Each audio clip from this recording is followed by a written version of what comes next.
Former NBA All-Star Dwyane Wade deleted a tweet saying, "We are with you and keep leading," in response to entertainer Nick Cannon being fired for making anti-Semitic remarks on a podcast. After deleting the initial tweet, Wade explained himself in subsequent tweets saying this, quote, "I want to clarify my now deleted tweet. I was not supporting or condoning what Nick Cannon specifically said, but I had expressed my support of him owning the content and the brand he helped create.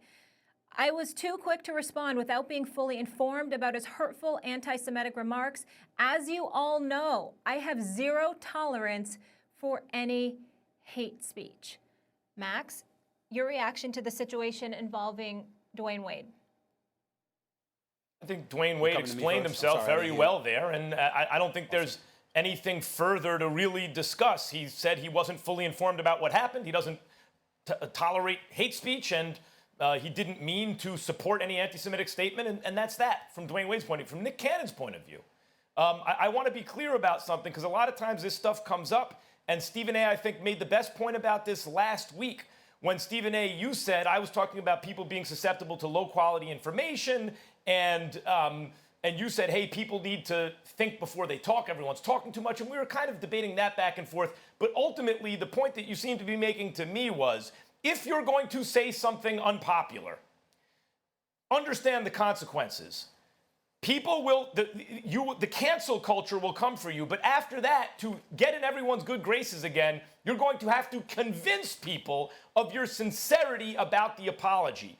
And if you're not sincere about that, in other words, you really believed what you said, you're going to have to go around on an apology tour trying to be as sincere as possible about something about which you're not actually genuine. So let me get to the specifics of this for a second.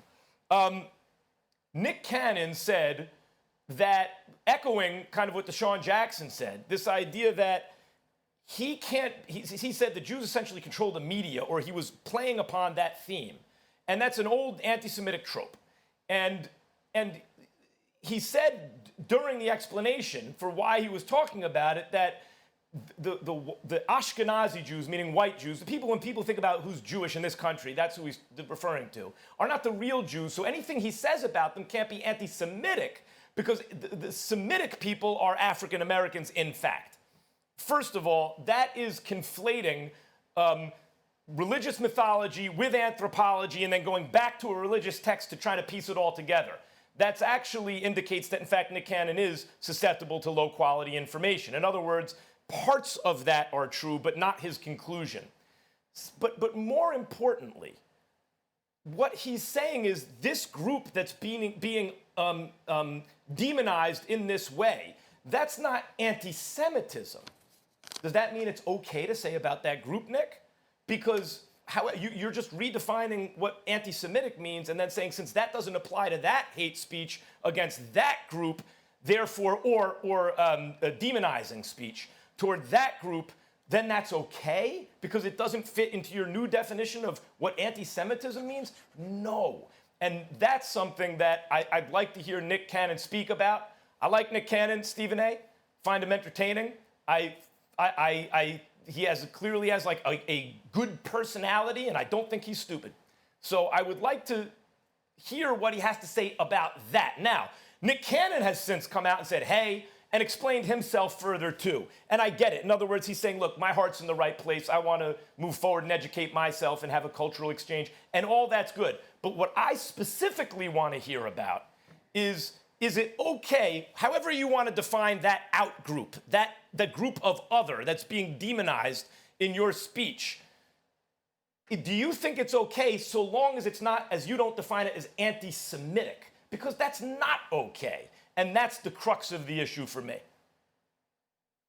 Well, that's the crux of the issue for me, and I certainly respect where you're coming from in that particular situation, Max, and I don't disagree with you. I have not seen the Nick Cannon tape. I have not seen it. Let me make sure I make that very, very clear. I believe that if it's anything anti-Semitic, he should have apologized appropriately, and he should not be defiant with his apologies. He should simply apologize and move forward. Having said all of that, because listen, Nick Cannon has been critical of me when it came to Colin Kaepernick. I don't give a damn. It doesn't in any way affect my profound respect for him in terms of what he has accomplished throughout his career, what an incredible talent he is, and the fact that this dude needs to be on the airwaves because he brings a lot of entertainment value to all of us. And for the most part, I understand him to be a highly, highly intelligent brother, and I have nothing but positive things to say about him. Having said all of that, again, if he said something anti-Semitic, he should certainly apologize. But let me piggyback back to Dwyane Wade. For those of you out there that have watched Dwyane Wade, and you'll soon be seeing him enter the Hall of Fame because he's one of the great guards to have ever played the game of basketball, I have religiously said on these airwaves, I don't give a damn what he was as a basketball player. It is nothing compared to what he is as a human being.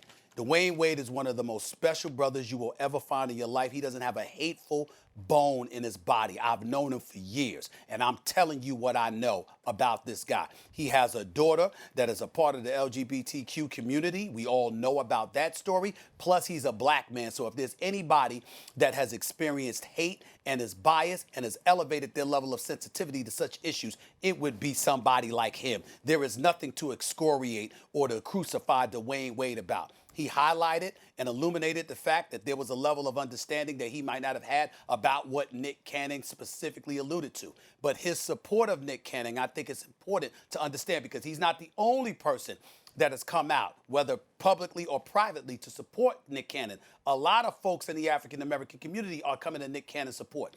It's not for his words that may have been anti-Semitic. Again, I don't know what he said. But what they made sure to point out in terms of their support for him is that they have a real big-time problem with this reality, Max Kellerman. In the aftermath of the George Floyd killing, what did folks outside of the black community religiously talk about? We're listening. We hear you. We want to have a conversation. So if you truly, truly are sincere in that, why is it that the second somebody steps out of pocket, we adopt the, as you would say, Max, the cancel culture, as opposed to adopting the counseling culture?